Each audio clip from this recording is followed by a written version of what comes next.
Hi, my name is Nunziata, and I'm a New York City-based director and creator of theater, television, and film, and a proud Phoenix Global Artist Ambassador.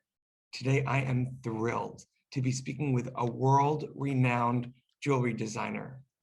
Her name, Petra Meiren, whose jewelry has a playful, glamorous, whimsical, and sophisticated feel.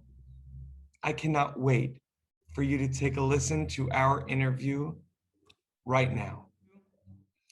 Well, hello, Petra Meiren. How are you? Oh, I'm doing very good, Will. Thank you. What about yourself? I'm doing well here in New York City, and you're coming from Germany, right? Yes, I am. Where in Germany?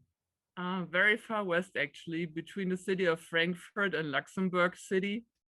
So rather close to the Luxembourg and French border. Wow, well, you wouldn't know this from my last name, Nunziata, but I am actually 25% German, Petra. Yeah, I wouldn't have guessed, that's for sure. My mother claims the German coming from her. I get it through her good looks, but I got my dad's Italian nose. But that's for a whole other interview. Listen, Petra, I'm so excited to be speaking with you for many reasons. First and foremost, with this Phoenix app really celebrating artists of all disciplines, you're our first jeweler and jewelry designer. And I love in our pre-interview talking about you as a little girl loving so much creating jewelry and the joy you got from it. I would love to know a little bit more about young Petra and her love of jewelry making. Yeah, well, it's really hard to tell because I can't actually explain it. It was just happening as I was growing up that I just, starting maybe from 4 or 5 years old, I just took everything I could find and turned it into jewelry. And I don't know what it was. It's like translate what you find into jewelry. Mm. I just loved it. It was my thing. I can't explain it. And then when I graduated from high school, and I was at a point of deciding where to go with my life, maybe to study more or get a different education. And my choices were either going for jewelry design, and I specifically wanted design. In Germany, you learn a job like a craft job very well, but it didn't feel like enough to me. I wanted to know how to do things, but more than that, I wanted to invent new ways of making things and solving problems, creating functions and making jewelry. And therefore it had to be design, either that or a job that deals with people a lot. And then turns out that once I finished my studies and I graduated, I did gemstone and jewelry design.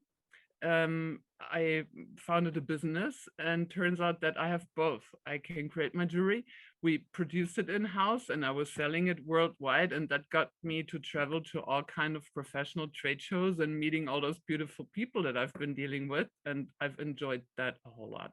Well, I love that, Petra, and just getting to know you right now, but also in researching your fabulously amazing career, that you've been able to not only pursue your bliss in being a creator, a true artist, or the capital A, but also keeping it intimate and not losing the intimate personal connection that you have with you and your business and the customer. You're not, want this big conglomerate, but obviously doing big things, but you're doing it still almost like as a family business would. Do you know what I mean? Yeah, well, I think I would say that is the feel that it had to it. I mean, it was we so at the moment I stopped the business that I used to have, but I'm always a juror my entire life.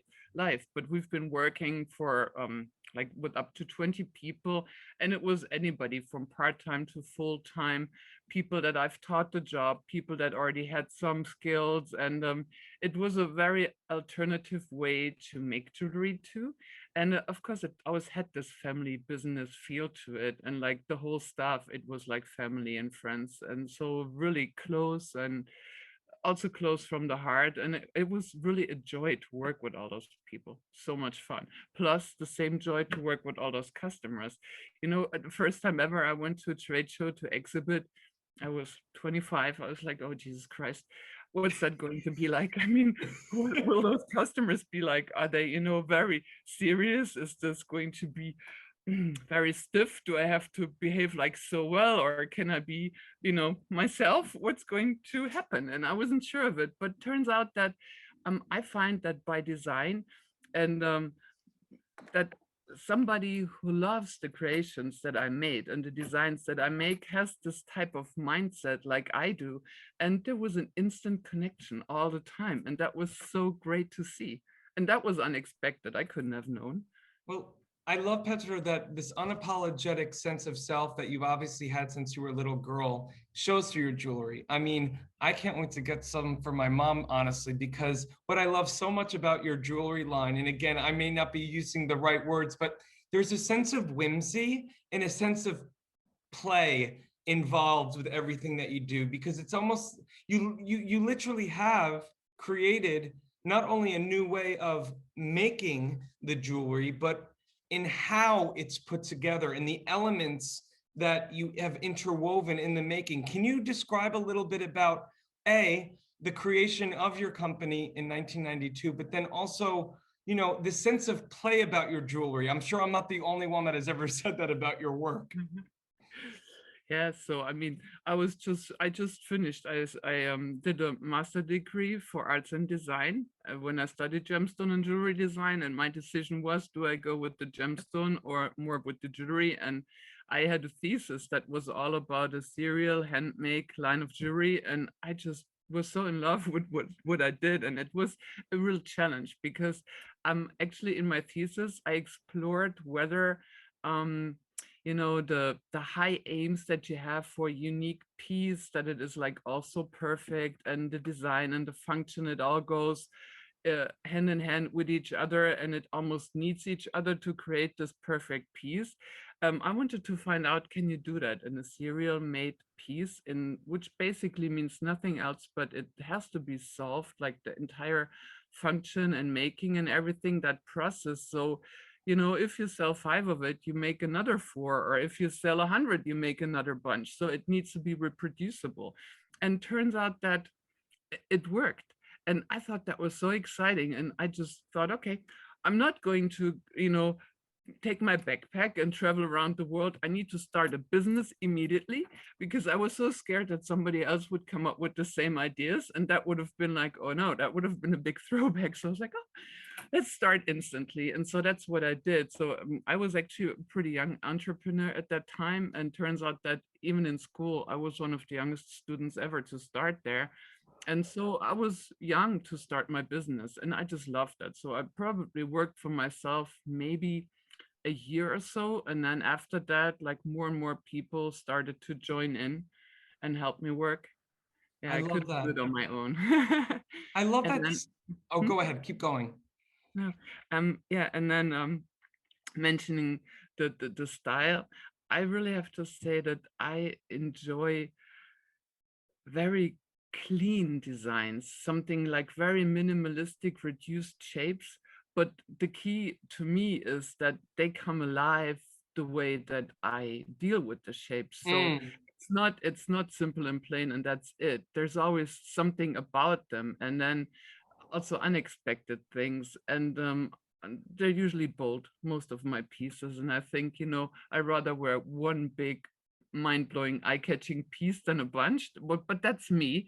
And so yeah, I looked at it from that the side of the story, and turns out that yeah, even the big pieces, I'm very tall, so people would be saying, oh, you can wear that. But I said, well, you go ahead and try it on. And it's like, oh, wow. So if the design is really well balanced, and if the proportions are good, it translates to a lot of women. It's not a limited thing. Well, I've been speaking with artists of all types about this world transcendent, and what I get from your jewelry, this sense of whimsy, but also the emotional takeaway. I feel it, and I'm just a dude, right? But I feel it, and it makes me think like an app like FENIX that is already supportive of artists. For someone like of your amazing talent and already amazing notoriety, to come on board for people from all over the world. I mean, obviously you already have customers all over the world, but to broaden it even that much more through FENIX, that's so exciting for someone like me who is constantly looking for ways to impress my mom, who not only, by the way, is German, but she also happens to be She also happens to be taller and loves my mom in the way that you describe it. My mom, I feel like a lot of women out there and men, God bless, they love keeping everything elegant with just that one or two statement piece that like is just very committed. It makes a bold, unapologetic statement. And I feel like with your jewelry, that emotional takeaway, I feel it. That's good. I think it's amazing that it comes across that well. And you know what, I also really enjoy to use materials that are unusual, or that, like, I always picked all my materials, not only like not according to value. That did not matter to me. It was more either the look that they had or the function that they would allow me. So I was like to like push it and see what else can be done, and like try to, like I said before, find different solutions and do things in an unusual manner. And therefore my new plan was to make jewelry now with gemstones, which I haven't done before, even though I studied gemstone design also, and I really loved it a lot. But I have come up with a very new way to deal with stones. It's way different, and I can't talk too much about it because I can't show it yet. But it's going to look like typical my signature, I want to say, but it's going to be surprising and differently because I'm using a material in a way like you usually wouldn't do it. And that's also something that always gets me to like break the rule and do something differently. I think that's so exciting, especially about this job. Well, Petra, I It can isn't a speak. job, it's a, how do you say, it's my life. That's it. It's your life, but it's your bliss. You know what I mean? It's your bliss. And I mean, I can speak to you for hours, but what I also want to say is I love so much speaking with you and in knowing that the curiosity that I'm sure still hasn't left you as a little girl to problem solve still is within you, that it's within that problem solving that in your creating a solution is also creating something new that has never been. Yeah, but I think that's the biggest joy, to be honest. And I find that problem solving in any way is something that I personally find is really challenging, not only in design, but in many ways. And I think it's like so interesting to deal with it, because that truly widens your perspective and that makes you approach things differently. And I have to share this with you. I thought, you know, when I always have to grin about myself when I think back at it. So in 1992, when I started my business, and I was just like fresh out of my design studies, and like, you know, well, let's see what's going to happen. With doesn't work, this will take me. But there was one thought that I had in my mind, and I was so sure of. So it was like, okay, now let's do this for 5 years. And in 5 years, when this will be boring, I'm going to change to something else. And you know, at the moment when I thought that thought, and I still completely remember my feelings, I was so sure it will be boring in 5 years. I was completely convinced of it. And I mean, guess what? It hasn't been boring ever yet, you know? But I mean, imagine how funny that is, that thought that you have as a young person that, you know, doesn't have all that professional experience. All I had was like this big aim of, I want to make fabulous creations and I want to pursue this, but you know, I wasn't sure what that was going to take me, and I just started, and it just took me along for many years. Well, it's those first steps, right, in whatever entrepreneurial venture the greats make that are always the hardest, but it's letting go of the how it's going to get done and just doing what's right. And your sense of curiosity in the sense of the possibility is inspiring, Petra. And I'm so excited to hopefully get to speak to you again soon. And I really appreciate your time today. Thank you. Oh, you're so welcome. It was a pleasure for me too. Thank you so much. Talk soon. Okay, thank you. In the digital age, artists and bands struggle to make a living. In fact, only a small number of artists can live off their craft.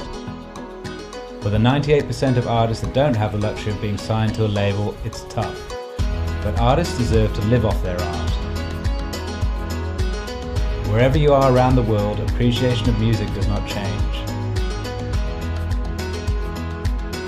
FENIX brings bands and their fans together, whilst allowing bands to properly monetize their passion. The FENIX app will directly connect bands and fans with no need for middlemen. We're utilizing the blockchain to give the power back to the artist once and for all.